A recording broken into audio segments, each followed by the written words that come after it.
Ano ang tunay na epekto ng bawang sa may diabetes?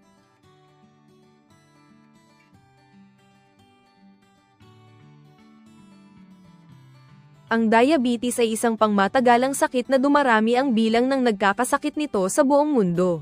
Maraming nagsasabing makakatulong ang bawang para kontrolin ang diabetes, pero ano ba talaga ang sinasabi ng siyensya? Sa video na ito, aalamin natin ang tunay na epekto ng bawang sa katawan ng mga taong may diabetes. Mga katangian ng bawang. Kilalang kilala ang bawang dahil sa maraming benepisyo nito, may kakayahang pumatay ng bakterya, magpababa ng pamamaga, at puno ng antioxidants. Nakakatulong ito para protektahan ang mga cells at palakasin ang immune system. Pero ano nga ba ang epekto nito sa asukal sa dugo at sa diabetes? Bawang at asukal sa dugo. Ilang pag-aaral ang nagsasabi na maaaring makatulong ang bawang para pababain ang level ng asukal sa dugo dahil sa mga aktibong sangkap tulad ng allicin. Nakakatulong ito para mas maging sensitibo ang katawan sa insulin, na mahalaga sa pamamahala ng diabetes. Pero tandaan, hindi papalit ang bawang sa gamot na nire-receta ng doktor, dapat ito ay dagdag lamang. Mga paalala at pag-iingat. Kahit natural ang bawang, maaari itong magdulot ng side effects kung sobra ang konsumo. Halimbawa, maaaring magpahina ito ng dugo lalo na kung may iniinom kang blood thinner. Kaya mahalagang kumonsulta muna sa doktor bago dagdagan ang bawang sa diet mo lalo na kung diabetic ka. Mga tips para mas epektibong magamit ang bawang laban sa diabetes.